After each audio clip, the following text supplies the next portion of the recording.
புதுக்கோட்டை மாவட்டம் திருமயம் அருகே உள்ள புகழ்பெற்ற ஸ்ரீ செல்வ விநாயகர், ஸ்ரீ பிடாரி ஐயாத்தம்பாள் ஆகிய கோவில்களில் கும்பாபிஷேக விழா வெகு விமர்சையாக நடைபெற்றது. இவ்விழாவில் சுற்றுவட்டார பகுதியில் இருந்து ஏராளமான பக்தர்கள் கலந்து கொண்டு சுவாமி தரிசனம் செய்தனர். நாமக்கல் மாவட்டம் ராசிபுரம் அருகே புதிதாக கட்டப்பட்ட உள் விளையாட்டு அரங்கை மாநிலங்களவை உறுப்பினர் KRN ராஜேஷ்குமார் ரிப்பன் வெட்டி திறந்து வைத்தார். இதில் ஏராளமான பொதுமக்கள் மற்றும் குழந்தைகள் உட்பட பலரும் கலந்து கொண்டனர்.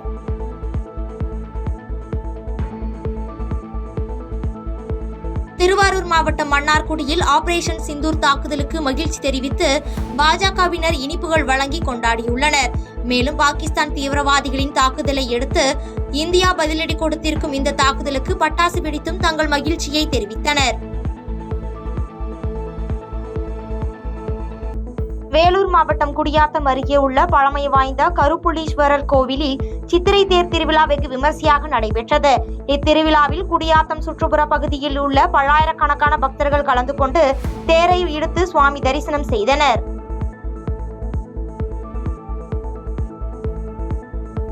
நீலகிரி மாவட்டம் உதகை அரசு தாவரவியல் பூங்காவில் நடைபெறும் 127வது மலர் கண்காட்சி 5 நாட்களில் இருந்து 10 நாட்களுக்கு நீட்டிக்கப்பட்டுள்ளது என மாவட்ட ஆட்சியர் லட்சுமி பவ்யா தண்ணீர் தெரிவித்துள்ளார். மேலும் பேசிய அவர் 12 மீட்டர் அதிகமாக உள்ள சுற்றுலா வாகனங்களுக்கு தடை விதிக்கப்பட்டுள்ளதாகவும் தடையை மீறுபவர்கள் மீது நடவடிக்கை எடுக்கப்படும் எனவும் அவர் தெரிவித்துள்ளார். டூரிஸ்ட் எல்லாருக்கும் ஒரு இம்பார்ட்டன்ட் தகவல் என்னன்னா, நம்ம கோர்ட் ஆர்டர்ஸ் படி 12 meters 12 meter and above chassis length இருக்கிற வெஹிக்கல்ஸ் வந்து நீலகிரிஸ் டிஸ்ட்ரிக்ட்டுக்குள்ள வர முடியாது. அது நம்ம RTA ரீஜனல் டிரான்ஸ்போர்ட் அத்தாரிட்டி வந்து we have banned such vehicles from entering into Nilgiris. So பெரிய பஸ் மோர் தென் அந்த 12 மீட்டர் சேசஸ் இருக்கிற வெஹிக்கல்ஸ் வந்து நாட் அலவுட் இன் நீலகிரிஸ். இது இல்லாமல் எல்லாருக்கும் தெரியும், பாஸ் கண்டிப்பாக வாங்கணும் இங்கே வர எல்லா டூரிஸ்ட்டும்.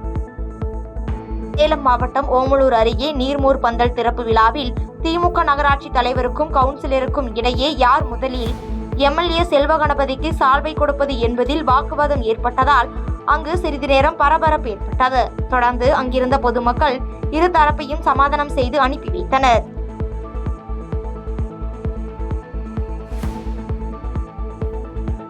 கரூர் மாவட்டம் பாட்டாளி மக்கள் கட்சி சார்பில் 11ஆம் தேதி வன்னியர் சங்கத்தின் சித்திரை முழுநிலவு வன்னிய இளைஞர் பெருவிழா மாநாடு சார்பில் வைக்கப்பட்ட பேனரை சேதப்படுத்தியவர்களின் மீது நடவடிக்கை எடுக்க கோரி முன்னாள் மாவட்ட செயலாளர் பிரேம் ஆனந்த் நகர காவல் நிலையத்தில் புகார் அளித்துள்ளார். தொடர்ந்து இந்த சம்பவம் தொடர்பாக உரிய நடவடிக்கை எடுக்கப்படும் என காவல்துறை சார்பில் கூறப்பட்டுள்ளதாக முன்னாள் மாவட்ட செயலாளர் பிரேம் ஆனந்த் தெரிவித்துள்ளார்.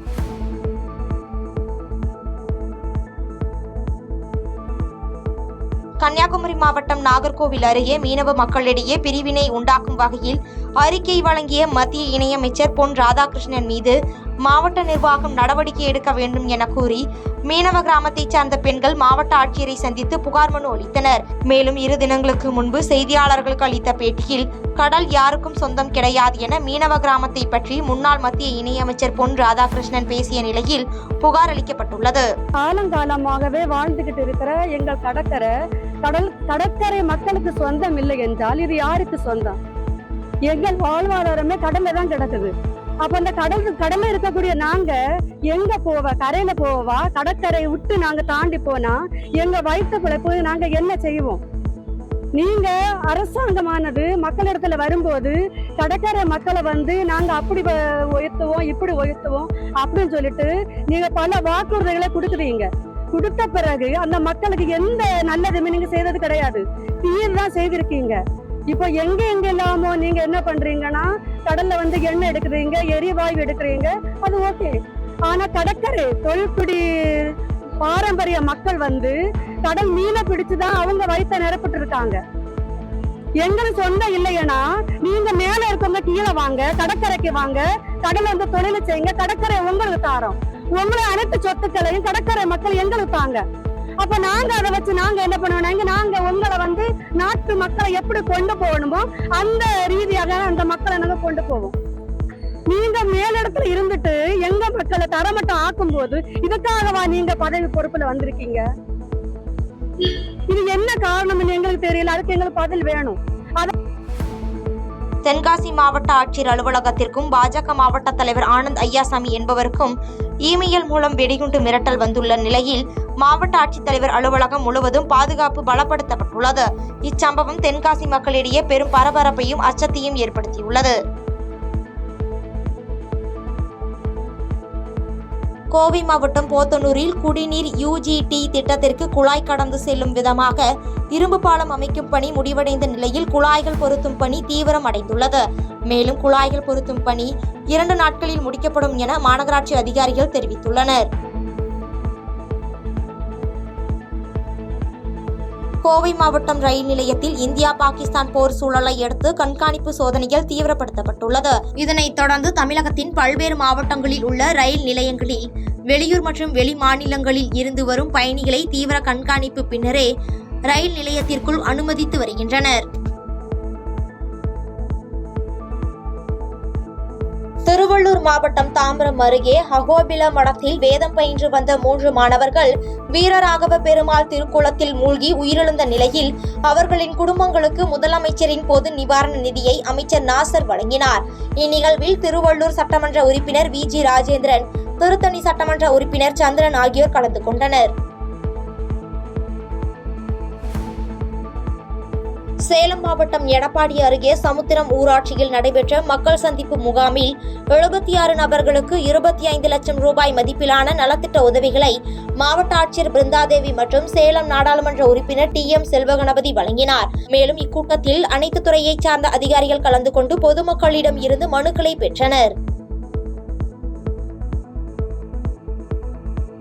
சென்னை கோயம்பேடு அருகே அம்மன் நகர் பகுதியில் திருமண அழைப்பிதழுக்காக வைக்கப்பட்டிருந்த பேனர் சாய்ந்து விழுந்ததில் இருசக்கர வாகனத்தில் சென்ற நபர் காயமடைந்தார். மேலும் காயமடைந்த அவர் மருத்துவமனையில் சிகிச்சைக்காக அனுமதிக்கப்பட்டுள்ள நிலையில் விபத்துக்குள்ளான CCTV காட்சி வெளியாகி பெரும் பரபரப்பை ஏற்படுத்தியுள்ளது. திருவண்ணாமலை மாவட்டம் ஆரணி அருகே உள்ள அறம்வளர் நாயகி உடனுரை ஸ்ரீ கைலாயநாதர் திருக்கோவிலில் சித்திரை மாத பெருவிழாவை முன்னிட்டு திருத்தேரோட்டம் வெகு விமர்சையாக நடைபெற்றது. இதில் சிறப்பு அழைப்பாளர்களாக ஆரணி அதிமுக MLA சேவூர் S ராமச்சந்திரன் மற்றும் நகர்மன்ற தலைவர் AC மணி உள்ளிட்டோர் கலந்து கொண்டு தேரை வடம் பிடித்து இழுத்து தொடக்கி வைத்தனர். சேலம் மாவட்டம் சங்ககிரியில் திமுக சார்பில் நீர்மோர் பந்தல் திறப்பு விழா நடைபெற்றது. இதில் நாடாளுமன்ற உறுப்பினர் TM செல்வகணபதி கலந்து கொண்டு நீர்மோர் பந்தலை ரிப்பன் வெட்டி திறந்து வைத்து பொதுமக்களுக்கு நீர்மோர் உள்ளிட்டவைகளை வழங்கினார். காஞ்சிபுரம் வடக்கு ஒன்றியத்திற்குட்பட்ட மேல்கதிப்பூர் ஊராட்சியில் 35 லட்சம் ரூபாய் மதிப்பில் உலர்களத்துடன் கூடிய தரம் பிரிப்பு கூடம் கட்டும் பணியினை காஞ்சிபுரம் சட்டமன்ற உறுப்பினர் CVMP எழிலரசன் அடிக்கல் நாட்டி துவக்கி வைத்தார். இதனைத் தொடர்ந்து மேல்கதிப்பூர் ஊராட்சியில் உள்ள அரசு பள்ளியில் 3 லட்சம் ரூபாய் மதிப்பீட்டில் கட்டப்பட்ட சமையலறை கூடமும் திறந்து வைத்து பயன்பாட்டிற்காக வழங்கினார்.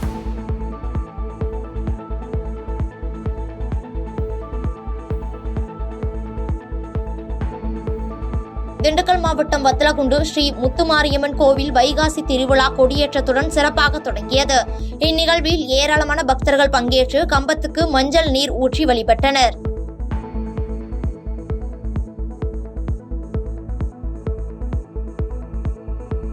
திண்டுக்கல் மாவட்டம் நத்தம் அருகே உளுப்பகுதியில் கட்டுப்பாட்டை இழந்து பஞ்சுபண்டல் ஏற்றி வந்த லாரி கவிழ்ந்து விபத்து ஏற்பட்டது. இதில் லாரி ஓட்டுநர் செந்தில் ராஜா படுகாயமடைந்து மருத்துவமனையில் சிகிச்சைக்காக அனுமதிக்கப்பட்டுள்ள நிலையில் இச்சம்பவம் குறித்து நத்தம் போலீசார் வழக்கு பதிவு செய்து விசாரணை நடத்தி வருகின்றனர்.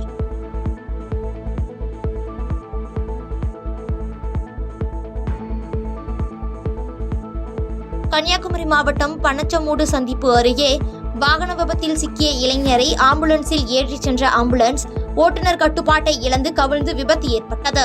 இதேபோல் மார்த்தாண்டம் அருகே அரசு பேருந்தின் படிக்கட்டில் பயணித்த சுந்தரி என்பவர் பேருந்தில் இருந்து கீழே தவறி விழுந்து பேருந்தின் பின் சக்கரம் ஏறி இறங்கி பரிதாபமாக உயிரிழந்த நிலையில் 2 வெவ்வேறு விபத்துகள் குறித்தான CCTV காட்சிகள் வெளியாகி அதிர்ச்சியை ஏற்படுத்தியுள்ளது.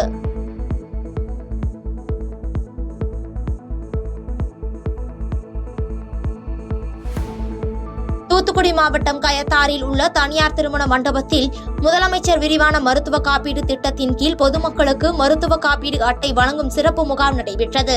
இந்த மருத்துவ காப்பீடு திட்ட முகாமில் ஏராளமான பொதுமக்கள் கலந்து கொண்டனர்.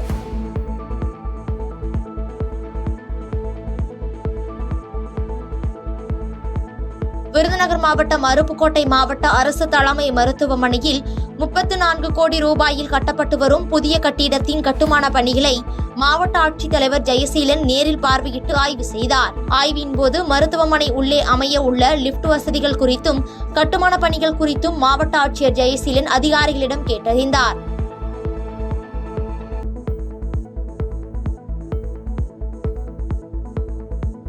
செய்திகளை உடனுக்குடன் தெரிந்து கொள்ள கீழ்கண்ட கேபிள் மற்றும் டிடிஎச் நெட்வொர்க்குகளில் எம்நாடு செய்தி தொலைக்காட்சியை காணுங்கள். பாதகம் செய்பவரை கண்டால் நாம் பயம் கொள்ளலாகாது பாப்பா. மோதி மிதித்து விடு பாப்பா, அவர் முகத்தில் உமிழ்ந்து விடு பாப்பா. அண்மை செய்திகளை உடனுக்குடன் தெரிந்து கொள்ள இணைந்திருங்கள் எம்நாடு தொலைக்காட்சியுடன்.